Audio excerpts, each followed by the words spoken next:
大家好，我是天浩。今天我带大家逛雍和宫到什刹海这条城市徒步路线。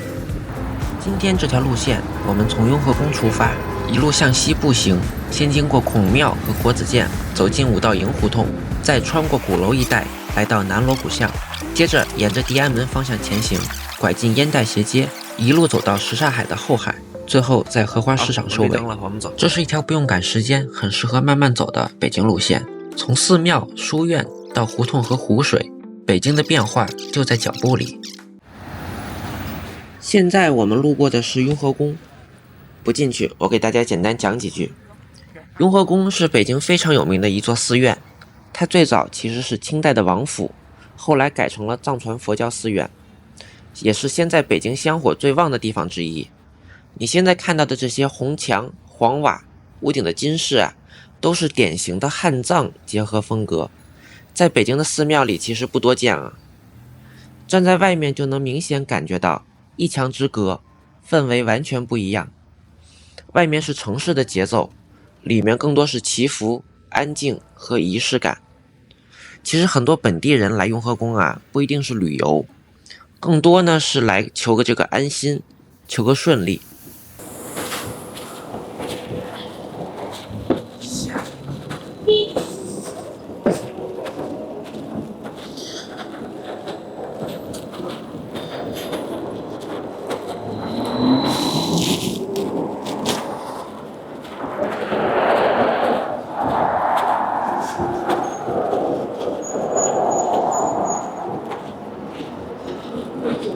这边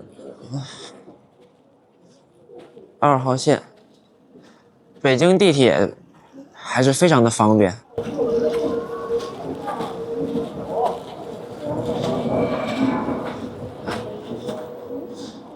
下次有机会带大家去一趟雍和宫的内部，来给大家看一下。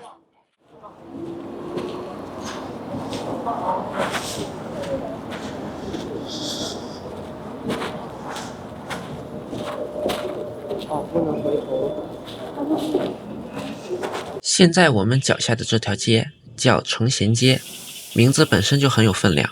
承贤2个字意思是成就贤才，放在这里其实非常贴切。承贤街紧挨着孔庙和国子监，是北京城里书香气息最重的一条街道之一。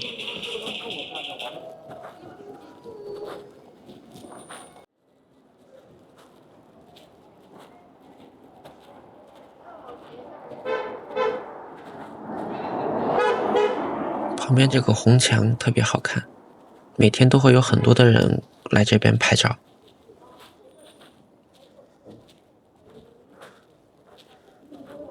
今天的天气也是特别的好啊，所以说这个阳光啊，这个洒在这个红墙上，显得特别的透亮。现在我们路过的就是北京孔庙。孔庙顾名思义是纪念孔子的地方，以前这里不只是祭祀用的，也是读书人心里头非常重要的地方。以前能进孔庙祭拜的，基本都是有身份的读书人，这里代表的是一种读书、规矩和向上的路径。再往前面走就是国子监了。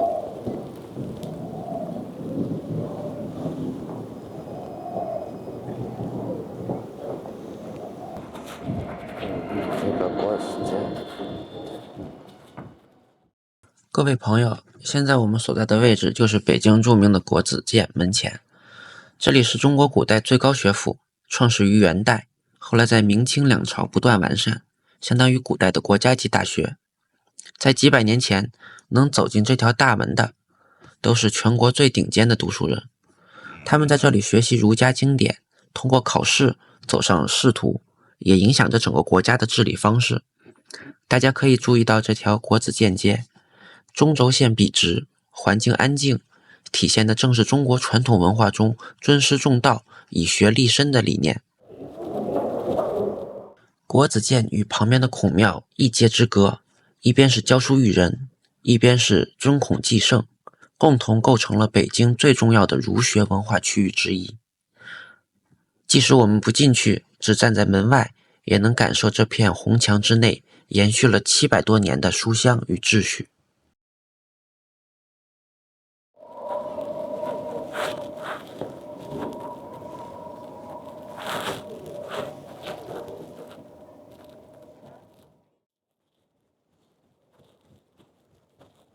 我们现在就往五道营胡同方向走。北京的胡同大多沿着元代形成的城市格局延伸，路不宽，却很有秩序。胡同的名字往往和历史、行业或者方位有关，而五道营原本就是城防与驻军相关的区域。如今的五道营胡同保留了胡同的尺度和结构，同时融入了咖啡馆、小店和工作室，新旧并存，却不显突兀。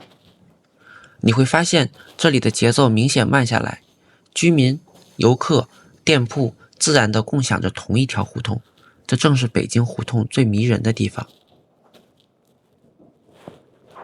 Hello， 大家好 ，Hello， 我们现在来到的呢就是这个五道营胡同。由于今天是工作日的原因，再加上天气比较寒冷，所以游客呢比较少。这边还有一个，这是哪里的？莫纳。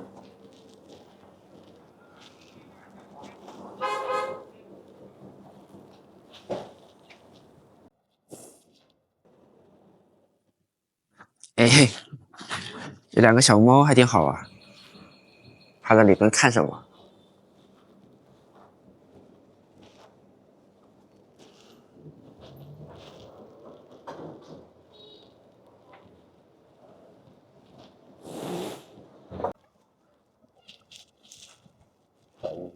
这个我还这个，这个。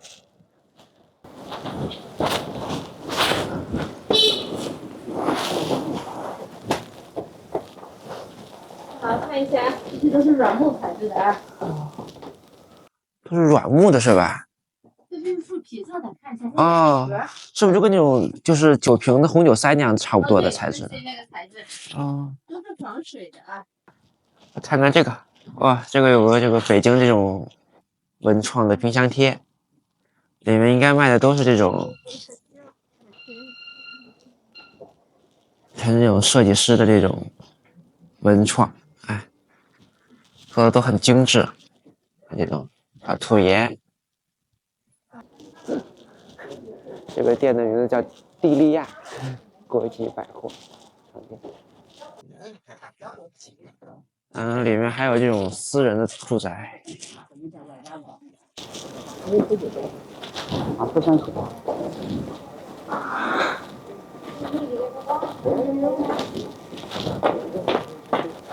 哎，贴的还挺好啊。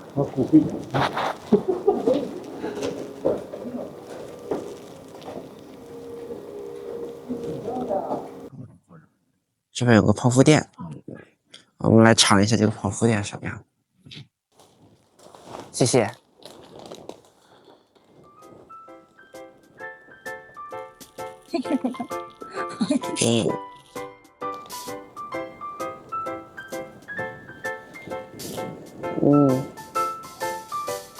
看起来很好吃的样子。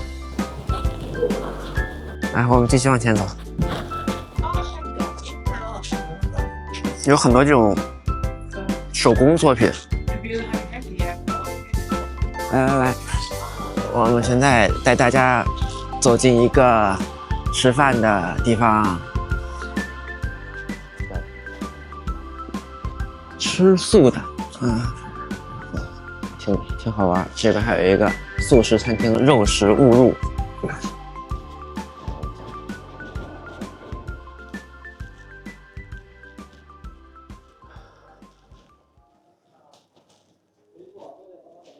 好，给大家看这个汉堡。哇塞！观众先吃啊！我在吃。看一下这个红薯条，我们蘸一下这个酱，给大家看一下。哇！观众先吃，回来吃。这个非常好吃啊！哇，我们到这边就要走出这条街来了啊！这边还有一个专门共享的那种，可以2个人的，挺好玩。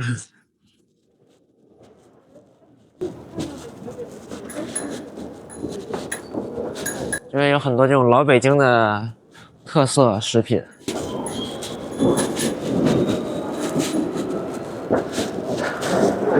这边还挂了几个烤鸭啊！到这里，咱们今天的行程就走了差不多一半了。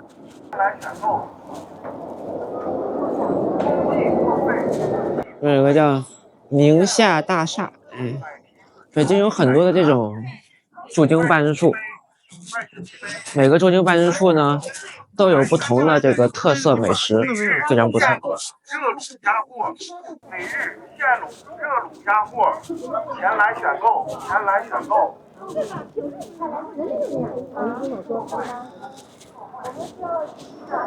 好消息，好消息。现在我们走进一家我以前经常逛的拍立得店，我经常去逛的这个宝丽来的店。说到拍立得，很多人第一反应其实就是宝丽来，它拍出来不像是数码相机清晰，参数也不强，但它几乎定义了纪实成像这件事本身。宝丽来的核心魅力在于拍下来的那一刻已经完成了一半，按下快门，照片慢慢显影，这个等待的过程本身就是仪式感。你没办法反复查看、重拍、精修，每一次快门都更接近一次真实的决定。从摄影的角度看，宝丽来更像是一种态度，而不是工具。色彩偏移、曝光不稳定、偶尔失焦，这些在数码摄影里被视为缺点的东西，反而构成了它最独特的风格。每一张照片都是一次性的存在，不可复制，也无法完全重来。让我们回到街上继续走。前面这条街就是鼓楼东大街，再往前走就是鼓楼和后海的方向。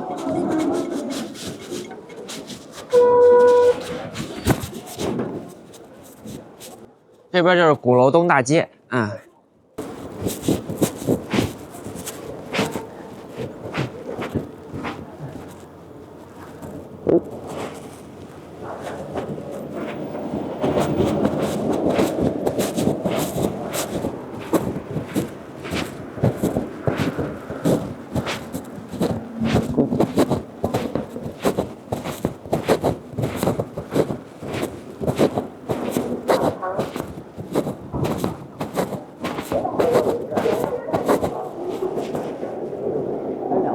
商场。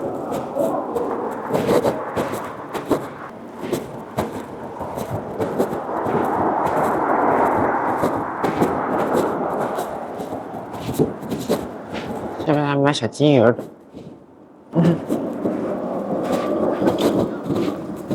刚才路过的叫大丁场胡同，大丁场胡同位于北京市东城区安定门街道。该胡同明代属临春坊，光绪时称大丁场，因曾为印刷经卷场所而得名。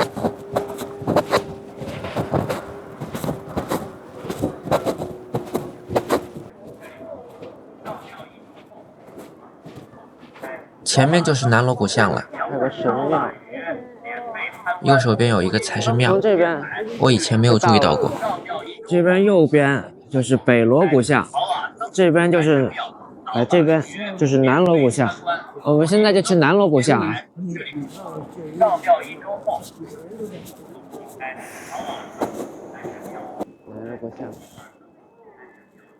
南锣鼓巷它始建于元代，距今已经有700多年的历史，是北京保存最完整的棋盘式胡同街区之一。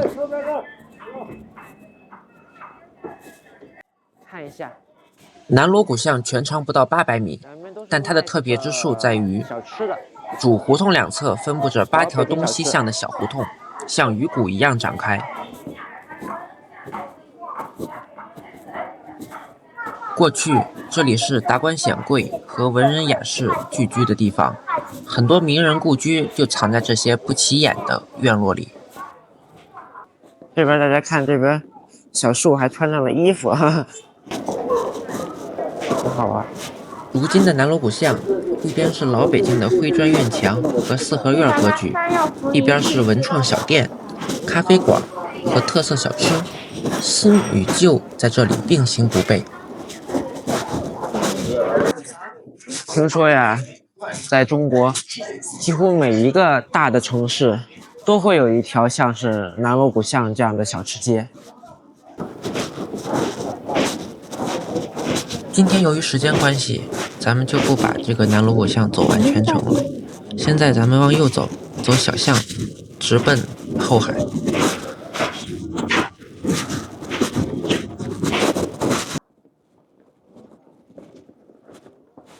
Hello， 我们终于从这个胡同走出来了啊！现在我们这边就是地安门大街。对面这个地安门商场啊，非常有名。当然了，现在已经改建了一下，焕然一新。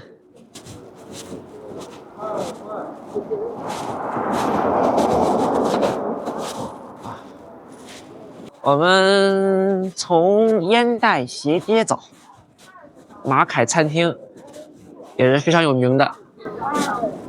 我说你说103岛。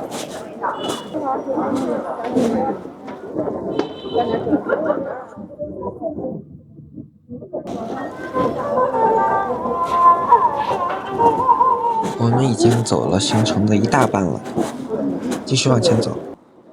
烟袋斜街。现在我们走进烟袋斜街，它是北京最有辨识度的一条胡同之一。它全长只有200多米，却因为一条斜而出名。从空中看，烟袋斜街的形状很像一只老式烟袋锅，这也是它名字的由来。清代的时候，这里是什刹海一带非常热闹的商业街，卖烟袋、烟丝、玉器和小玩意儿，来往的多是老北京的市民和商人。大家可以注意脚下的路面和两侧的灰砖铺面。这条胡同虽然不长，但却完整保留了传统胡同的尺度，一转身就能看到老北京的生活气息。而它的一头连着鼓楼，一头通向什刹海，既接地气又有风景。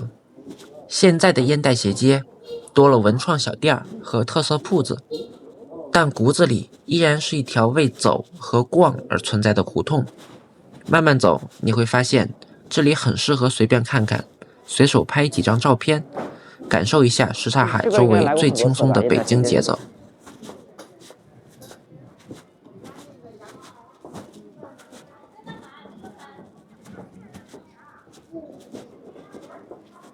对我个人来说，烟袋斜街更像是一条过渡型的胡同，它不需要你专门来打卡，却很适合作为去什刹海散步时的入口。哇，还有热的豆汁。小南看一下。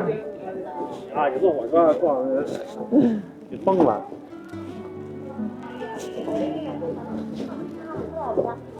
现在我们看到的这座道观叫广福观。广福观始建于元代，历史非常悠久，是北京城内少见仍然保留传统格局的道教宫观之一。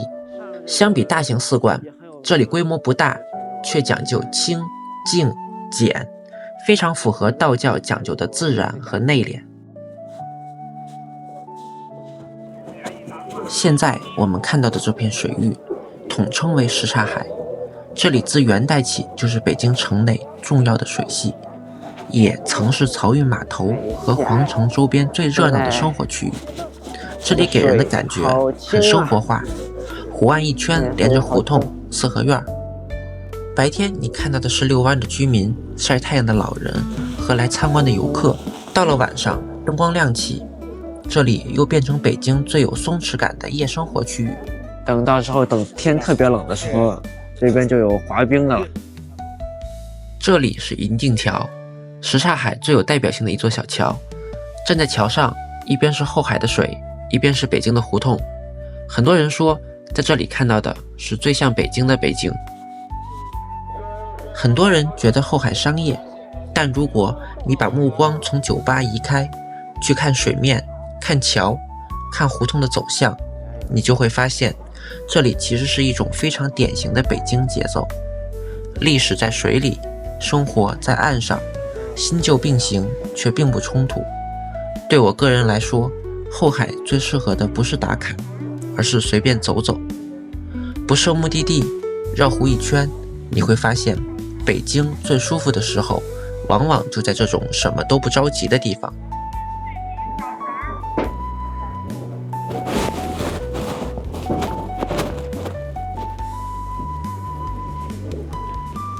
这个冰已经冻上了。现在我们来到的是什刹海一带非常有名的地方——荷花市场。这里原本就是老北京的湖畔集市，夏天荷花盛开的时候，卖茶、卖小吃、做生意的人自然聚集，荷花市场这个名字也就一直沿用到今天。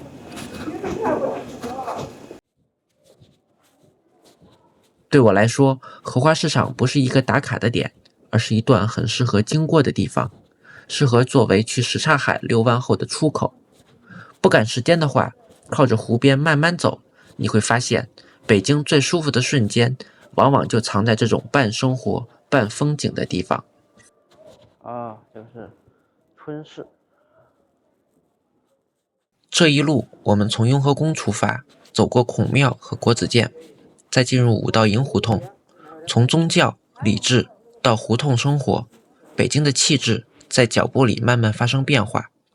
穿过鼓楼一带，拐进南锣鼓巷，你能看到最热闹也最具代表性的胡同样本。而当我们继续向西，走到烟袋斜街，城市开始收紧，节奏也随之放慢。最后来到什刹海和后海，再走到荷花市场，北京忽然变得开阔起来。水面、胡同、灯光和人声，把这一天的行走自然地收了尾。如果说这条路线有什么特别的地方，那就是它没有跳跃。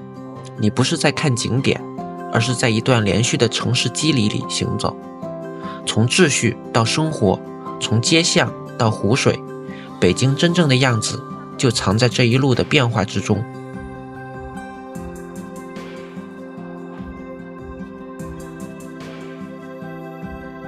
今天的行程就到这里结束了，感谢大家的收看。